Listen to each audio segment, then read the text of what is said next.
नमस्कार दोस्तों, सभी को राम राम, गुड मॉर्निंग, जय हिंद, जय भारत। आज मैं उस विषय पे, उस मुद्दे पे बात करूंगा।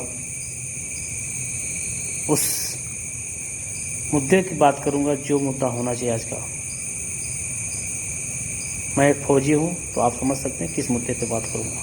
मैं वही मुद्दा बात करूंगा जो सबके लिए हित में हो। आप देख रहे हैं, मैं अभी लाइव हूँ, आपसे बात कर रहा हूँ। किस लिए बात कर रहा हूँ मैं बताना चाहूँगा। जो भाई मुझे देख रहे हैं ना, उसके अंदर एक फक्र होना चाहिए, एक हौसला होना चाहिए, एक ताकत होना चाहिए। एक फौजी कुछ बोल रहा है, मैं अपने आप को फौजी मानता हूँ, अपने आप को देशभक्त मानता हूँ। जब वर्दी पहना हूँ, देश की सेवा के लिए पहना हूँ। मेरे अंदर वह खून नहीं है जो आप लोग समझते हैं। मेरे अंदर वो खून है, देश राष्ट्र की सेवा है, मातृभूमि की सेवा है। मैं उसकी सेवा करता हूँ। मैं उसके लिए जो कपड़ा तन और बदन पर पहना हूँ, बाकी हराम के लिए नहीं। मैं सिर्फ अपनी माँ भूमि की सेवा, राष्ट्र की सेवा करता हूँ। क्या आप लोगों ने मेरे इस जगह पर रह के कभी सोचा है? कभी नहीं सोचोगे तुम लोग कभी सोचोगे नहीं। खाना है, पीना है, सो जाना है। साले क्या मैं बोलूं, अपने घर में ताला मारते हो, किस लिए मारते हो? खोल दो। ताला मारते हो कोई चोरी ना हो जाए, बॉक्स में मारते ताला कोई चोरी ना हो जाए। अपनी सुरक्षा तो सबको पता होती है। दूसरे के बारे में कभी सोचा है आप लोगों ने कि उसकी सुरक्षा कैसे होती है? नहीं सोचा होगा कभी आप लोगों ने, नहीं सोचा होगा आप लोगों ने। मैं आपको बताऊंगा आज, मेरी बात को सुनना। मैं देश प्रेमी हूं, देशभक्ति हूं।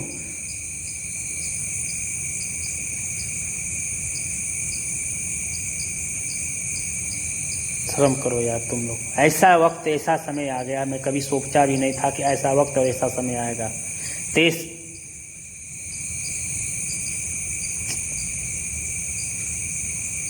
बताऊंगा अभी आप लोग को, पूरी कहानी बताऊंगा, पूरी डिटेल से सुनना और लास्ट तक सुनना मेरी बात को।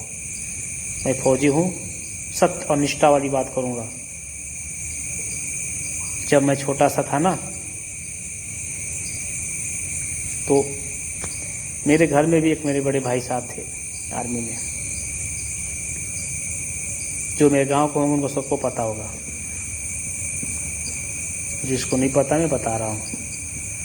तो मैं जब छोटा था ना, उनकी वर्दी देखता था। जब एक पिट्ठू बैग, एक अपना बेडशीट, एक बॉक्स लेकर जब चलते थे घर, वहाँ से आते थे, पोस्टिंग से आते थे घर पे, तो लोग उनको देखने के लिए पता चल जाता था कि अरे फलाना आ रहे हैं। तो लोग रोड पे चले जाते थे उनको देखने के लिए। 4-5 गांव या 4, मतलब लगभग मान लो जो काफ़ी एरिया में लोग उनको जानते थे, फलाना का लड़का एक फौजी है। इतनी इज्जत, इतनी सम्मान मिलता था, भगवान का संग। मैं जब उनको देखता था अपने भाई साहब को ना, मेरे दिल में वो खुशी आती थी। काश मैं भी इस वर्दी को पहन लेता, काश मैं भी इस वर्दी को पहन लेता, मैं भी इस देश की सेवा कर लेता, मुझे भी इतना इज्जत सम्मान मिल जाता, मेरे पिताजी का सर ऊंचा हो जाता, मेरे माँ बाप का सर ऊंचा हो जाएगा। तो मैंने भी सोचा क्यों ना हम भी इसके लिए तैयारी करें। बहुत इज्जत मेरे भाई साहब को मिलता था। गांव में कहीं बढ़ जाते तो लोग इज्जत सम्मान बहुत करते थे। सबको पता होगा पहले फौजी की इज्जत कितना होता है। आजकल लोग 1% भी इज्जत नहीं करते हैं, सिर्फ नफरत करते हैं।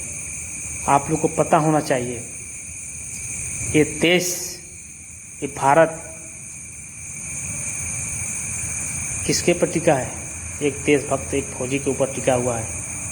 जिस प्रकार अपने घरों में ना कुंडी ताला मार के सोते हो, उसी प्रकार हम इस देश पे कुंडी ताला मार के यहाँ पे सोते हैं और यहाँ बैठे हुए हैं, ड्यूटी करते हैं तुम्हारे लिए, तुम लोगों के लिए, अपने लिए नहीं। मैं मानता हूँ देश। और रही बात पैसे की ना, पैसे के लिए ये वर्दी नहीं पहना था हमने, देश राष्ट्र स्वराष्ट्र की सेवा के लिए मैंने उस वर्दी को पहना था। और शायद इसी कल्पना के साथ जितने भी फौजी भाई होते हैं उसी के लिए ये वर्दी पहना हुआ है। पैसा कमाने के लिए बहुत सारे जगह थे उस समय। जिस समय मैंने भर्ती देखा 2004-05 की बात बता रहा हूँ, 6 की बात है, उस समय भर्ती की कमी नहीं थी, योग्यता की कमी थी, पढ़ाई की कमी थी, लोग शिक्षित नहीं थे, अनपढ़ थे। कारण यही था। अगर उस समय लोग जागरूक होते तो आज ये नौबत नहीं होती। और उस समय मैं बताना चाहता हूँ, उस समय बहुत सारी भर्तियाँ थी, बहुत सारी नौकरियाँ थीं, लेकिन मैंने फर्स्ट इसको चुना। मेरे दिल में, मेरे खून में एक प्रेम था देश के लिए, यार मुझे भी ये वर्दी मिल गया पहनने की, तो मैंने पहना। आज मैं इस देश की सेवा कर रहा हूँ, मेरे परिवार की सेवा कोई नहीं कर, मेरे परिवार को कोई नहीं देखने वाला है।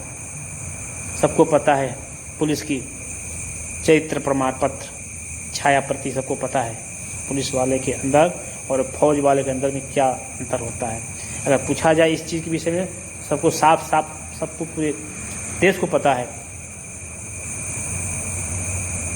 बाकी मैं बताना चाहता हूँ, धूमिल तो है पुलिस, लोग रिश्वतखोर मानते हैं, पर उसमें भी किसी के अंदर देश प्रेम भी है। कुछ ईमानदार हैं, जिस ईमानदारी से उस छाया को बचाए हुए हैं, उसमें भी प्रेम है, उनके अंदर भी ईमानदारी है। अगर ईमानदारी नहीं होती तो देश नहीं चलता, वो पुलिस प्रशासन नहीं चलती। उनके अंदर भी प्रेम है, ईमानदारी है।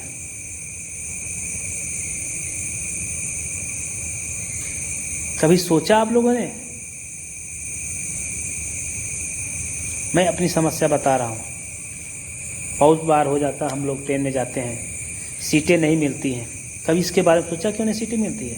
क्योंकि हमें ये नहीं पता होता कि हमें छुट्टी जा रहा हूँ, कि हमको छुट्टी टाइम से मिल पाएंगे, हमें ये नहीं पता होता है।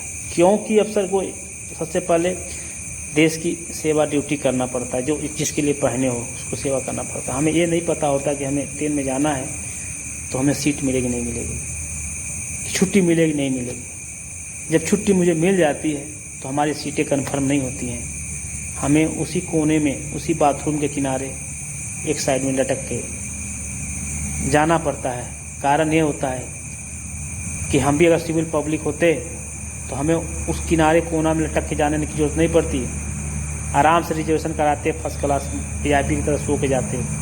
क्योंकि हमारे ऐसा नहीं है कि हमें पैसा नहीं मिलता है और हमें सरकार फैसिलिटी नहीं देती। सरकार बहुत फैसिलिटी देती है, ठीक है,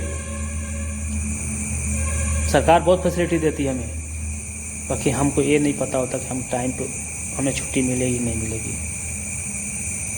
अब कोई ऐसा इंसान नहीं मिलता है शायद इस दुनिया में, इस आज के डेट में 1% मिल जाए ट्रेन में, तो मैं सोच सकता हूँ कि भाई साहब आप यहाँ क्यों बैठे हैं, आके यहाँ बैठ जाइए सीट पे, मेरा सीट है, आप थोड़ा सा साइड में अभी बैठ सकते हैं।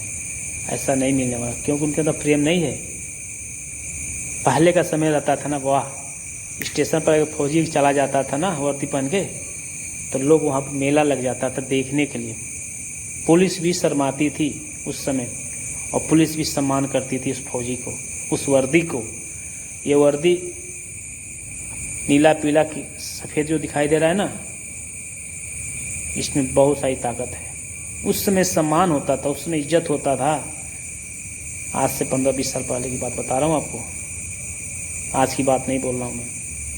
स्टेशनों पर लाइन लग जाती, पर बस में बैठने पर लोग सम्मान करता था कि मैं अपनी सीट छोड़ दूँ इस फौजी के लिए बैठने के लिए। क्यों? कि देश की सेवा करता है।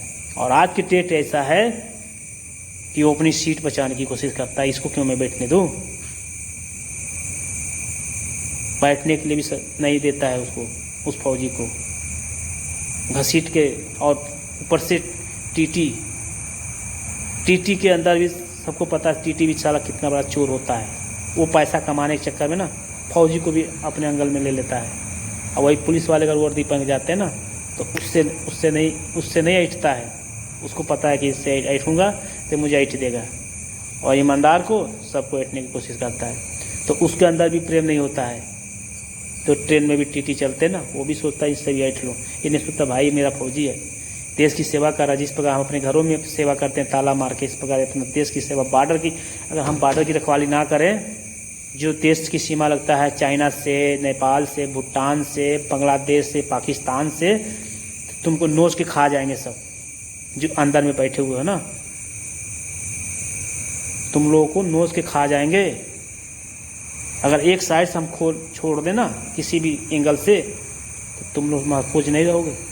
10 घुस गए ना तो 10 को पूरे दुनिया को, पूरे भारत को तबाह करने की क्षमता रखते हैं सब। इतने बड़े दुश्मन हैं, तुम्हें पता क्या है? हमारे वजह से तुम लोग सुरक्षित हो, तुम लोग सुरक्षित बैठे हुए देश की रोटी को खा रहे हो जो ईमानदारी से और बड़ाई चोते हो। कभी इज्जत करना सीखो फौजी का। मुझे भी अगर इस वर्दी को नहीं पहनना होता तो मेरे पास भी बहुत सारी उस समय नौकरियाँ थी, मैं भी कर लेता किसी को टाइप की नौकरियाँ, हो जाते हम। बाकी मेरे अंदर वो खून था, वर्दी पहनने की वो ताकत थी, वो कोई सम्मान नहीं करता है।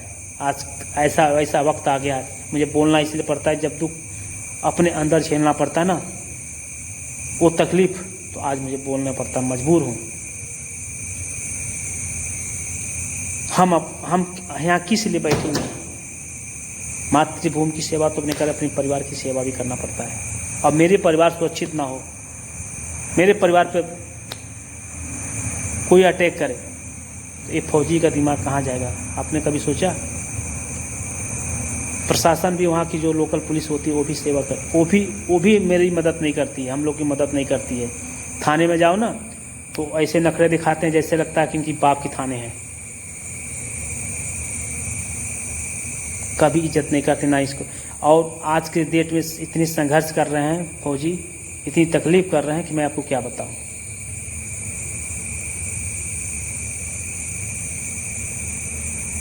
प्लीज क्या आप लोग को बताऊं यार, कभी आके मेरे इस जगह पर बैठ के देखना, इस बॉर्डर की सीमा पर देखना। मैं भी बताता हूँ, मैं भी देश की सेवा कर रहा हूँ। इस बॉर्डर पे जो बैठा हूँ, नेपाल भूटान बॉर्डर पे हूँ, खुला ओपन बॉर्डर है। चैलेंज करता हूँ, इस बॉर्डर पर बैठ के देख लेना आप, आपको नानी याद आ जाएगी। मेरे जैसे कितने फौजी भाई इस बॉर्डर की सेवा करते हैं। जब रात की ड्यूटी आती है ना, 2 बजे से लेकर 5 बजे से 10 बजे से लेकर 2 बजे रात को लेकर 9 बजे से लेकर 5 बजे तक पूरी रात की ड्यूटी आती है ना, यहाँ से जाना पड़ता है 5 किलोमीटर 10 किलोमीटर पैदल जाना पड़ता है। उस खेतों पगडंडियों में, जहाँ नाला क्या क्या रास्ते, कठिन रास्ते होते हैं, जंगलों झाड़ियों में जाना पड़ता है, पहाड़ी ऊंची खाइयों में जाना पड़ता है, जहाँ हर एक चीज़ का खतरा बना होता है। शायद आपको दिमाग का कल्प ठिकाने पर आ जाएगा। उस बॉर्डर पे जाना जहाँ पाकिस्तान की देश की सेवा BSF कर रही है, उस बॉर्डर पे जाना बांग्लादेश पे जहाँ BSF की सेवा कर रही है, वो तो एक प्रकार मानते हैं कि तारबंदी, इस बॉर्डर पे सेवा करना सबसे कठिन और सबसे आज के टाइम टॉप ड्यूटी है नेपाल और भूटान की, जो ओपन होने के कारण। पता है आपको 90% आतंकवादी सोचते हैं, मैं जो भी गतिविधियाँ होती सोचते हैं मैं इस नेपाल के रास्ते घुसूँ। क्यों? ये ओपन रेस है, ओपन बॉर्डर है, और इस पर ड्यूटी करना सबसे कठिन मानी जाती है। देखने में लगता है SSB बहुत सरल और इजी ड्यूटी करती है, सबसे कठिन ड्यूटी करती है। तार को अगर हम किसी घर में ताला मार दें, दरवाज़ा लगा के, उसमें घुसना इतना इजी नहीं है जितना इस घर में खुला हो घर में घुसना इजी है। वो टॉप है, वो उससे टॉप ये आती है SSB, टॉप में इसकी जिम्मेवारी है। बाकी देखो नैतिकता, देखो इसकी मानसिकता, देखो कि अपने को ड्यूटी को कितना सही तरीके से मोनिटाइज करके, किस प्रकार से पब्लिक के बीच में रह के, पब्लिक को एकत्र करके, उस बॉर्डर क्षेत्र के लोगों के साथ तालमेल रख के कैसे अपनी ड्यूटी को निभाती है, तब जाके इस देश की रक्षा होती है। ऐसे नहीं होती है रक्षा।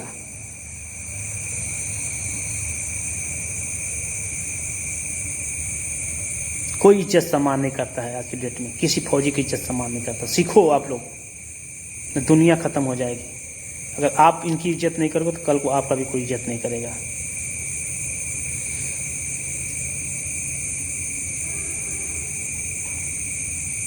पुलिस है, उनके पास कोई कंप्लेन लेके जाओ कि सर मेरे घर में ऐसी समस्या है ना, वो नखरे दिखाते हैं, दुख होता है।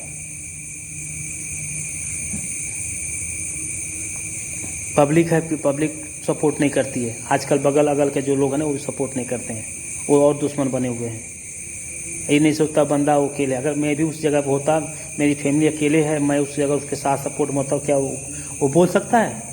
नहीं बोल सकता। उसको पता है अगर यही चीज़ें अगर हमारी पुलिस मदद करती, हमारी प्रशासन मदद करती, हम यहाँ से कॉल करते, सर मेरे घर में ऐसी समस्या है, आप थोड़ा रिक्वेस्ट आप देख लें, तो क्या उनकी मजाल होती मेरे परिवार को टच करने का? बिल्कुल नहीं। ये मेरे पर नहीं, पूरी फौज की बात बता रहा हूँ मैं, पूरी फौज की बात बता रहा हूँ जो मेरे भाई दोस्त देश की सेवा कर रहे हैं। अरे यार, उस चाइना बॉर्डर को देखो जहाँ 12 महीने बर्फ़ गिरता, उस लद्दाख को देखो जहाँ 12 महीने बर्फ़ गिरता, उस कठिन रास्ते को देखो, कश्मीर, श्रीनगर, अरुणाचल प्रदेश, मणिपुर, इम्फाल साइड में बांग्लादेश के क्षेत्र को देखो आप, कितनी कठिन परिस्थिति है। इधर चले जाओ आप, सिक्किम साइड में चले जाओ, कितनी कठिन परिस्थिति है, जहाँ एक पल नॉर्मल लोगों को वहाँ जीना मुश्किल हो जाता है, ऑक्सीजन नहीं मिल पाता है। उस जगह, उस क्षेत्र में जहाँ पे 20-20, 25-25 फीट हाइट पे तक पहाड़ पर बर्फ़ जमी होती है, उस जगह में एक फौजी अपनी ड्यूटी निभाता है पूरी रात। स्वर्ग सम्मान करो। हम अपने देश की रक्षा इसलिए करते हैं कि मैं वर्दी पहना, और रही बात सेवा करने की, तो पैसे के लिए सेवा नहीं कर रहा हूँ, देश के लिए सेवा कर रहा हूँ। तो आप लोग का भी दायित्व बनता है कि देश की इस वर्दी की सेवा करना। मेरी सेवा मत करो, जिस दिन मेरे बदन से ये हट गया, मेरी सेवा मत करना, बाकी इस वर्दी की सेवा करो।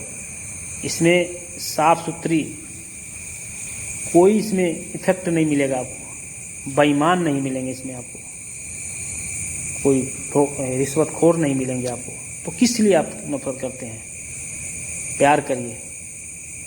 मेरा वीडियो बनाने का मकसद यह है मुझे कि आप लोग कहाँ चले गए। हमने जब वो नौकरी पाई, जिस समय मुझे खुशी हुआ, यार मैं फौजी बन गया, मैं देश की सेवा करता हूँ। हम अपने आप को फौजी मानते हैं क्योंकि मेरे बदन पे वर्दी है, इसलिए फौजी मानते हैं। और आप लोग इस समय इतने बदल गए, इतने एक्टिव हो गए कि मतलब लोग रिस्पेक्ट, इज्जत करना भूल गए, गाली देते हैं। हाँ, धन्य हो महाशय। कैसे देश चलेगा भगवान जाने। नमस्कार दोस्तों, आगे वीडियो बनाएंगे।